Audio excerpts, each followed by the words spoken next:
আম্মু, আমি গোসল করতে যাইতেছি, তুমি আমার জন্য একটু দোয়া করো যেন ঠিকঠাক মতো গোসল করে ফিরে আসতে পারি। তুই এমন ভাব করতেছস মনে হইতেছে তুই গোসল না যুদ্ধ করতে যাইতেছস।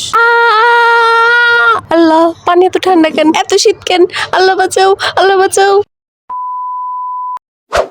দোস্ত, শীত আসার পর থেকে আমার ঘন ঘন টয়লেটে যাইতে হয়। রাতে ঠিক মতো ঘুমাইতেও পারি না। কি কস? আমার তো ঘন ঘন টয়লেটে যাওয়া লাগে। কি যে শীত লাগে! এমনিতে অত শীত লাগে না, কিন্তু টয়লেটে গেলে খুব শীত লাগে। রাতে টয়লেট অনেক ঠান্ডা হয়ে থাকে। ঠান্ডা, শুধু ঠান্ডা? আমি তো রাতে কাঁপতে কাঁপতে টয়লেটে যাই। শোন, যদি বেশি শীত লাগে কম্বল নিয়ে যাবি।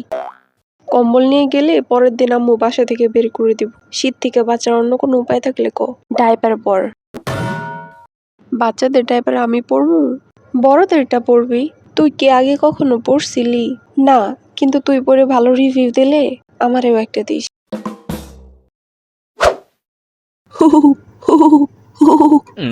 কিরে, কি হইলো তোর? তোর আবার মির্গি ব্যারাম হলো নাকি? আম্মু, আমার খুব শীত লাগতেছে। ডানে শীত, বামে শীত, যেদিকে তাকাই ওইদিকে শীত। শীতের ঠেলায় দুই দাঁতের মাঝখানে যুদ্ধ হইতেছে। শীত এখনো পুরা পড়লোই না, তার আগে তোর এই অবস্থা। একটা শাক খাবি না, সবজি খাবি না, শীত তো লাগবই। আমারে দেখ, আমি একবারও কই তোর মতো যে শীত লাগে শীত লাগে। এখন আমার যদি শীত লাগে আমি কি করবো? দুনিয়ার যত শীত খালি তোরেই ধরে। নাস্তা করবি না? না আম্মু, আমি এখন খাবো না, আমার খুব শীত লাগতেছে। কিরে, এত বেলা হয়ে গেছে, এখন বাসি বিছানা তুলস নাই? আম্মু, আর একটু পরে তুলি, খুব শীত লাগতেছে। তোর অবস্থা দেখে মনে হইতেছে যত রাজ্যের শীত খালি তরেই ধরে, বাকি সবার গন্ডারে চামড়া। খাওয়া নাই, গোসল নাই, পড়াশোনা নাই, সারাটা দিন কম্বলের ভিতর বসে বসে ফোন টিপবো আর একটু পরে পরে বলবো আম্মু শীত লাগে শীত লাগে। আর কয়দিন পর থেকে বিছানার উপরে টয়লেট করবি। দিল পেস্টিসটা পাঞ্চার কইরা। চুলার উপর গরম পানি দিছি, তাড়াতাড়ি যা গোসলটা কর। আম্মু, আজকে আমার খুব শীত লাগতেছে, কালকে আমি শিওর গোসল করবো। আগেই বলতি, গ্যাসটা শুধু শুধু নষ্ট করলাম। ও মিম, মিম, একটু শুনে যা তো মা। ওই যে আবার ডাকতেছে। এই শীতের ভিতরে কি উঠতে মন চায়? মনে হয় শুধু কম্বলটা নিয়ে শুয়ে থাকি আর বইসা থাকি। দাঁড়াও আম্মু, আসতেছি। কি বলো আম্মু, ডাকতেছো কেন?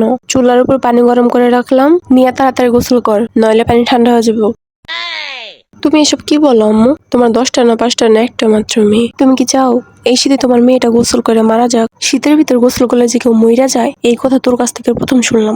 আচ্ছা তুমি বলো তো, শীতের ভিতর গোসল করে কয়জন বড় লোক হয়েছে, আর গোসল না করে কয়জন গরিব হয়ে গেছে? আর তাছাড়া আমি মনে মনে গোসল করছি, আর মনের গোসলই বড় গোসল। শীত আসলেই 4-5 দিন যায় গোসল করে না। কি একটা জ্ঞাতর মাইয়া। আমার পেটে যে ওরা কিভাবে জন্ম দিলাম আল্লাহ মাবুদ ভালো জানে। আমি জন্মের পর থেকে এক কথা শুনতেছি, এবার একটু অন্য কিছু বলো। আর আমার গায়ে কখনো গন্ধ পাইছো? গন্ধ পামো কেমনে? সারা গায়ে সেন্ট, চুনু, পাউডার মাইখা রাখছে। আজকে তুই যদি গোসল না করস, আমি এক বালতি ঠান্ডা পানি তোর উপর ঢেলে দিব। আম্মু, আজকে গোসল না করলে হয় না? আমি জানি তো আমার ছাড়া তুমি থাকতে পারবো না। আমার যদি কিছু হয়ে যায়, তুমি কান্না করতে করতে তোমার ডায়াবেটিস বেড়ে যাবো, আর আমি তোমার এই কষ্ট দিতে পারবো না। তুই কি যাবি নাকি আমি পানি নিয়ে আসবো? থাক, আনতে হইব না, আমি গোসল করতে চাইতেছি। আম্মু, আমি গোসল করতে যাইতেছি, তুমি আমার জন্য একটু দোয়া করো যেন ঠিকঠাক মতো গোসল করে ফিরে আসতে পারি। তুই এমন ভাব করতেছস মনে হইতেছে তুই গোসল না যুদ্ধ করতে যাইতেছস। এই শীতে গোসল করা আর যুদ্ধ করা একই কথা। তুই কি এখন এই চাদর টুপি পরে গোসল করতে যাবি? না আম্মু, ভিতরে গিয়া খুলে রাখবো, গোসল করার সাথে সাথে আবার পইরা ফেলবো। আমি কোনো রিস্ক নিতে চাই না। হাই রে পানি জড়া মাইয়া। আচ্ছা যা। আল্লাহ, পানি এত ঠান্ডা কেন, এত শীত কেন? আল্লাহ বাঁচাও, আল্লাহ বাঁচাও। দেখ, কি একটা চিল্লানি দিছে, পুরা এলাকার মানুষ এখন জড়ো হয়ে যাবো। মনে হইতেছে পানি ওরে কামড় দিছে।